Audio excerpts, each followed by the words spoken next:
make sure that everyone can find accurate information regarding sex education, schools should focus on providing better sex education, thus making sure that their students receive accurate answers to the sex education questions they may have.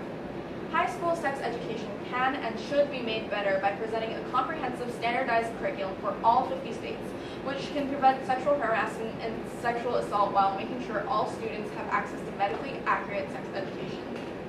Sex education has the power to prevent sexual harassment, a widespread problem that is often caused by ignorance and can be fixed with better education. For instance, individuals may feel ashamed by comments alluding to the functions of their sex organs in a negative light, often due to the social taboos surrounding such topics. This type of sexual harassment is very common, especially in high school, where discrimination and bullying can really take a toll on adolescents. If stigmatized topics such as menstruation were incorporated into a standardized curriculum and presented to be normal, then it could help destigmatize the topics. Teenagers would feel less ashamed of their experiences with the stigmatized topic, and the community would hopefully be more willing to have more conversations about the subject. Talking about these social taboos would hopefully lead to greater understanding for victims of harassment and thereby decrease the amount of negative and obscene remarks made towards victims. Take menstruation, for example. Many girls have been taken less seriously because they were PMSing or bullied by their peers because they smelled like fish. This behavior, which makes girls feel insecure and embarrassed about natural body functions, could have been avoided by incorporating taboo topics into a sex ed curriculum and including topics like menstruation into both curriculum and discussions aimed towards boys and girls. The idea is to show the science and facts behind social taboos to people who have the taboos ingrained in them in a controlled environment to help people view these cultural taboos as normal, natural processes. After all, the goal of sex education should be to help adolescents learn about their bodies, instead of shaming them for having bodies. However, as anyone who has sat through a school sex ed class can tell you, students often don't learn much about their bodies, but often do feel ashamed of their natural bodily functions, usually due to personal biases of the instructor unintentionally appearing in the lesson. Introducing a standardized sex education curriculum would help stop instructors from subliminally passing on their biases to students, since contents of a standardized curriculum could be reviewed in order to try and eliminate biases against minorities, which is the source of discrimination. By eliminating biases, the hope is that we can all come to a better understanding of minorities and their struggles and ultimately stop the language and culture that makes them feel ashamed of their identities. Similarly, sex education can be used to combat sexual assault. According to a 2015 poll conducted by the Washington Post-Kaiser Family Foundation, college students' opinions of what constitutes consent differ greatly. Colleges have found that they needed to create a new curriculum to teach students about sex and consent. However, not everyone can afford a college education, and it really shouldn't take a college education to understand what a consenting adult looks like. Since consent is the defining line between sexual assault and consensual sex, it is crucial that everyone is on the same page when it comes to what defines consent. As colleges use a curriculum to teach students what defines consent, it is reasonable to say that these lessons could be effectively applied in a classroom setting to the high schoolers, a demographic that is only slightly younger. Incorporating these lessons into a standardized high school sex education curriculum would help define the blurred line between consensual sex and non-consensual sex, lines that are apparently still not clearly defined for many of those who are currently or recently graduated college students. Because these lines are hazy for many, it is easy to unknowingly cross from consensual action to sexual assault. Clarifying the line teaches people when actions that they might have previously thought constituted consent are actually assault. For example, giving consent while intoxicated. This teaches students when to stop before crossing a line and committing sexual assault. Additionally, standardization of the sex education curriculum is extremely necessary, since surveys have shown that there are consistent gaps in students' sex education knowledge. According to an article on thinkprogress.org, after America's first standardized sex education test in 2012, it was found that high schoolers as a whole knew less about practical solutions for sexual health issues, such as how to locate health information and assistance.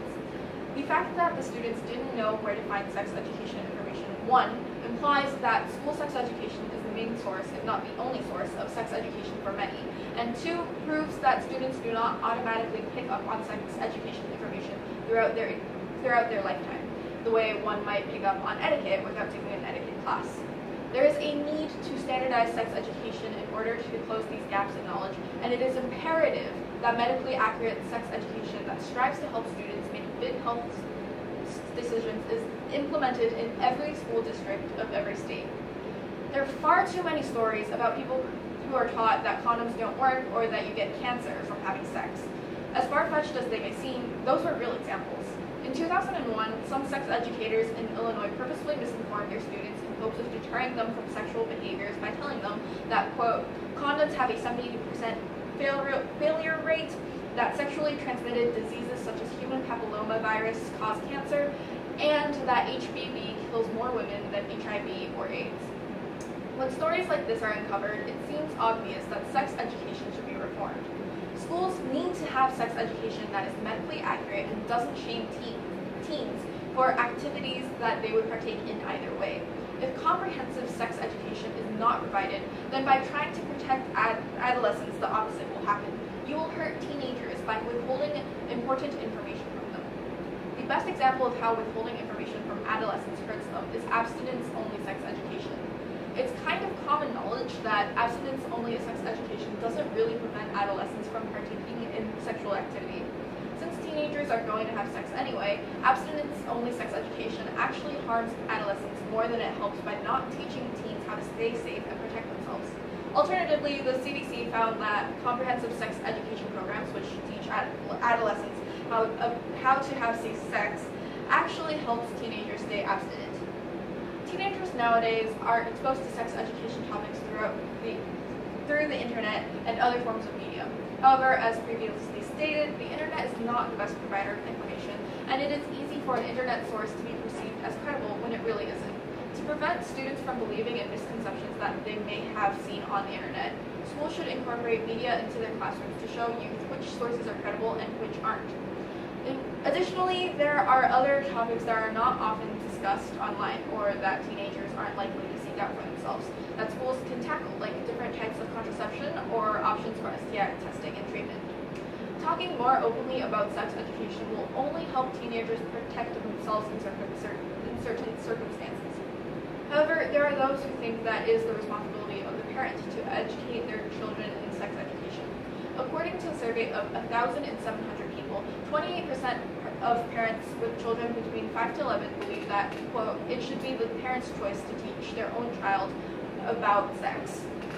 But despite parental desires to be the ones to educate their children in these sensitive matters, it may not be in the child's best interest to have parents be their main source of sex education. A different survey published in the Canadian Journal of Human Sexuality reveals that parents may not be the best source of sex education information. The survey found that respondents who, quote, identified themselves as very conservative generally held views that are less accurate.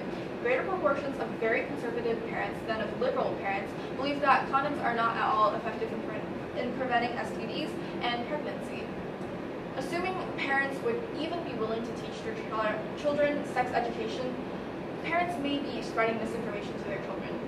Since the survey suggests that personal biases such as political beliefs influence the accuracy and therefore the quality of sex education that parents can give, parents should not be a child's sole source of sex education. Sex education should be taught in schools, and children should be educated so that they no longer believe the misconceptions that their parents once did. Creating and enforcing a standardized sex education curriculum could prevent sexual harassment and sexual assault by educating young students. A standardized sex education curriculum should be medically accurate, informing students to make educated decisions regarding their personal health. It is imperative for sex education to be taught in schools in order to ensure that teenagers are receiving medically accurate sex education. As political commentator and comedian John Oliver put it, there is no way we'd allow any other academic program to consistently fail to prepare students for life after school. And human sexuality, unlike calculus, is something you actually need to know about for the rest of your life.